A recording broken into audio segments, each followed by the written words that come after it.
ലക്ഷക്കണക്കിന് ആളുകൾ കൂട്ടത്തോടെ പലായനം ചെയ്യുന്നു. മിസൈലുകളേറ്റ് തകർന്നടിയുന്ന കെട്ടിടങ്ങൾക്കിടയിൽപ്പെട്ട് സ്ത്രീകളും കുഞ്ഞുങ്ങളും അടക്കം ആയിരങ്ങൾ മരിക്കുന്നു. യേശുക്രിസ്തുവിന്റെ ജന്മനാടായ ബത്ലഹേമിൽ ഇക്കുറി ക്രിസ്തുമസ് ആഘോഷങ്ങളുണ്ടായില്ല. നക്ഷത്രങ്ങളോ അലങ്കാര വിളക്കുകളോ കണ്ടില്ല. പുൽക്കൂട് വേണ്ടിടത്ത് തകർന്നടിഞ്ഞ വീടുകൾ, ഉണ്ണിയേശു കിടക്കേണ്ടിടത്ത് പിഞ്ചു കുഞ്ഞുങ്ങളുടെ ചോര പുരണ്ട മൃതദേഹങ്ങൾ. അവർ എങ്ങനെ ക്രിസ്മസ് ആഘോഷിക്കും? എന്തുകൊണ്ടാണ് ഈ ശിവഗിരി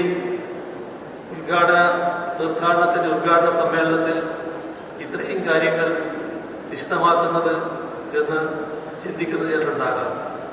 അവരോട് പറയട്ടെ, ഗുരു സന്ദേശത്തിന്റെ തെളിച്ചം ആ മണ്ണിൽ, ആ മനസ്സുകളിൽ എത്തിയിരുന്നുവെങ്കിൽ അവിടെ ഈ വിധം ചോരപ്പുഴ ഒഴുകുമായിരുന്നില്ല. അത് ചൂണ്ടിക്കാട്ടാനാണ് ഞാൻ ഈ ഭാഗം വിശദമായി എടുത്തു പറഞ്ഞത്.